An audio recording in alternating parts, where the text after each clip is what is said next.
Hi everybody, and welcome back for our last and final quick session of the day, which is all Q&A. So this is your opportunity to ask questions, relay any concerns you might have. Use that question feature to chat in, and I will address everything that comes my way.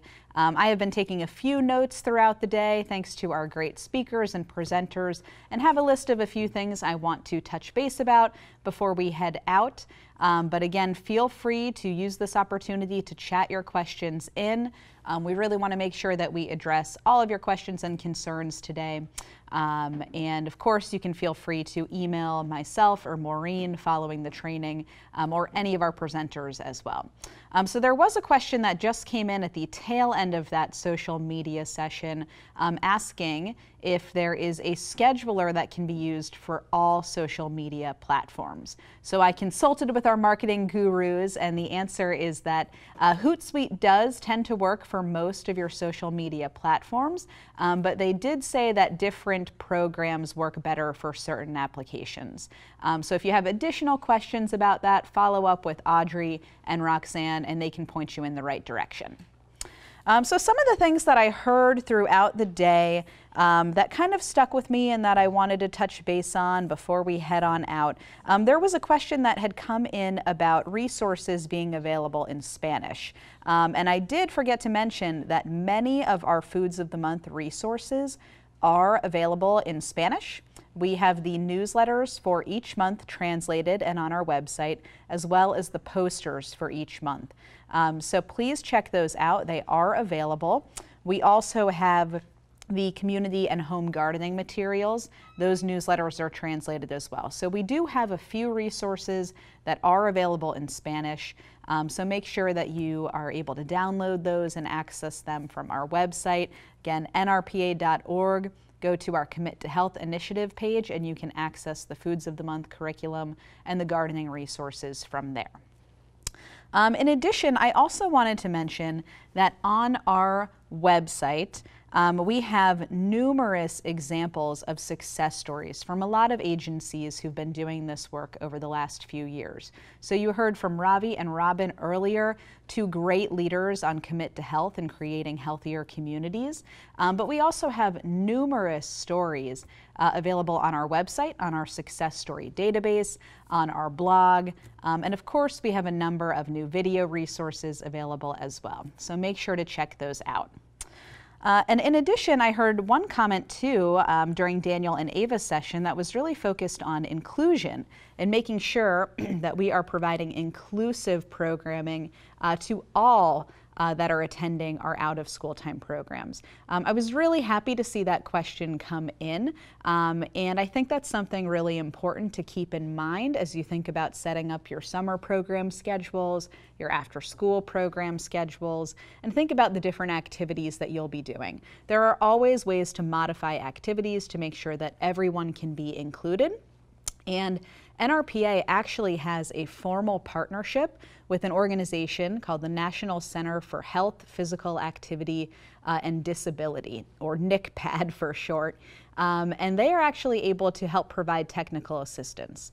Last year, we actually did a webinar series with them where they talked about making your out-of-school time programs more inclusive. So that webinar is available on our website under our archived webinars, but we can also put you in touch with our consultants if you have specific questions about how to make sure that programming is inclusive of all abilities.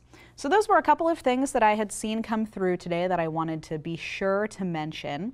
I do see a question coming in from Elizabeth about specific reporting requirements associated to this funding and the grant.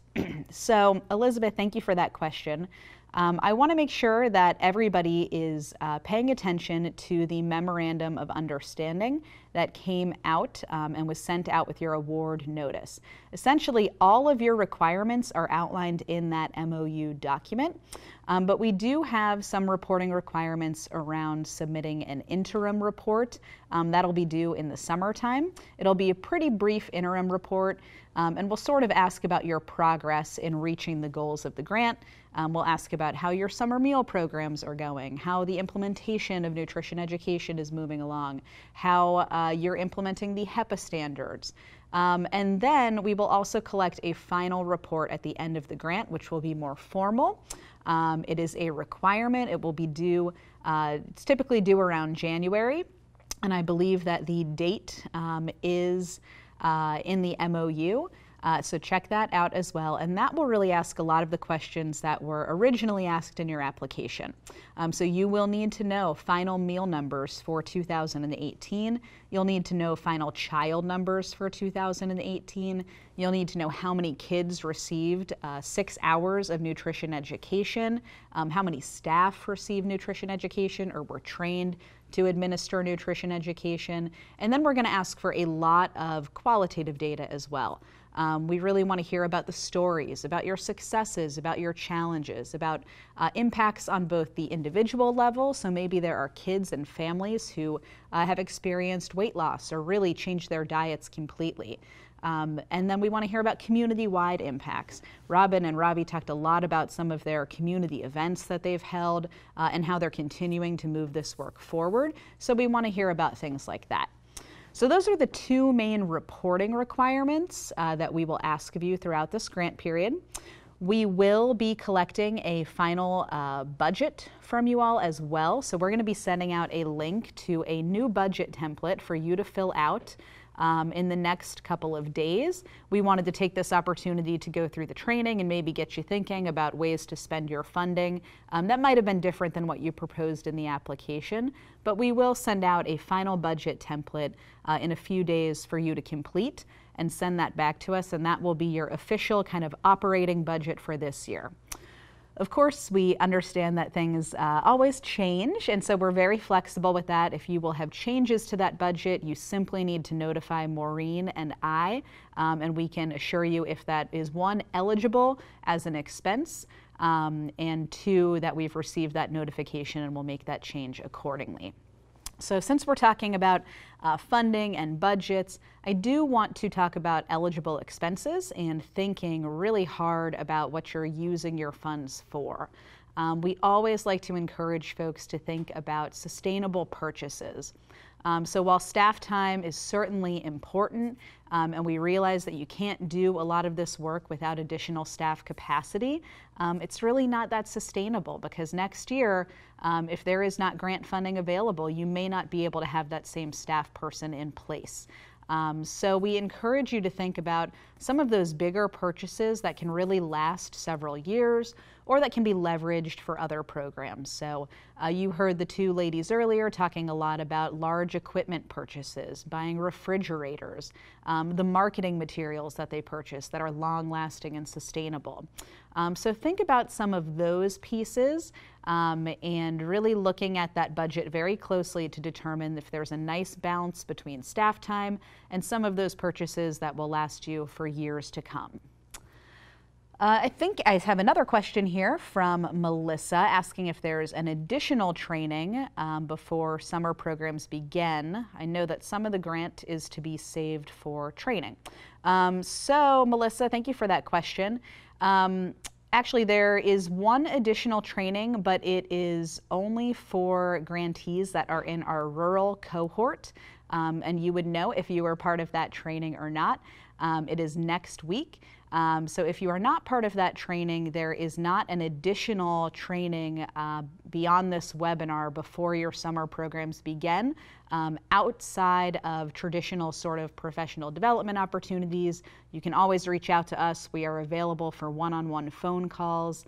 But if you are not in the rural cohort of grantees, then there is not an additional training for you. I do think there was some language in the MOU that may have accidentally been in there, speaking about saving an extra sum of money for a training in the fall, but that is actually not the case for you unless you are in that rural cohort.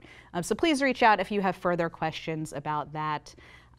we will certainly address those on an individual basis as well. So another question has come in from Bonnie, asking if there's a pre-program nutrition survey that you can use to measure pre-program knowledge and then post. That is a great question, Bonnie, and I do want to talk about the evaluation of this grant.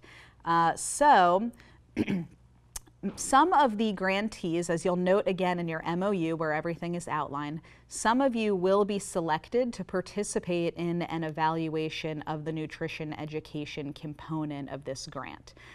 Not all of you will be selected. Those that will be notified and will actually take part in an additional technical assistance call in the next couple of weeks. We will let you know if you are in that group. We have actually just finalized our survey tools.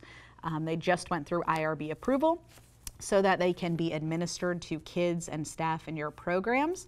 And we will be notifying folks within the next week that you are part of the evaluation cohort.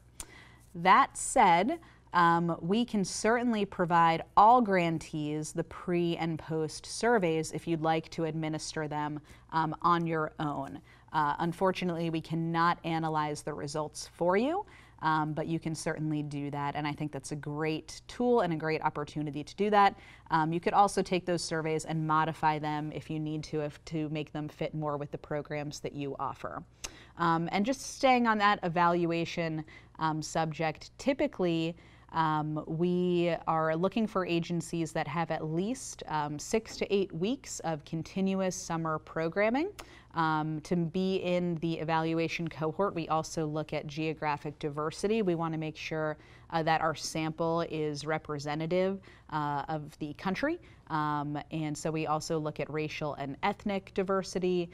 We look at age and the number of kids that are enrolled in your programs. And we really take all of those things into consideration and then select a very diverse group of grantees based on that.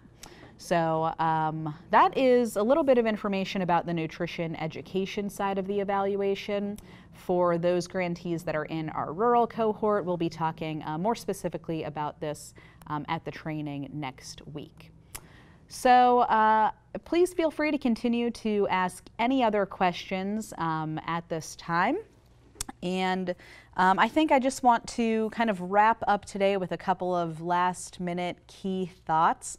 One, always reach out to Maureen and I. We are here to support you throughout this process this year if you are one of our grantees or if not. We are always available to our members, to our local agencies, and really want to help you succeed and create the healthiest programs possible for kids in your communities. I know that our marketing team just spoke, but I will also leave you with this. Please make sure to share your successes. We love to showcase the work that you all are doing. We use it in our advocacy efforts. We use it in our communication strategies. We use it in our marketing materials.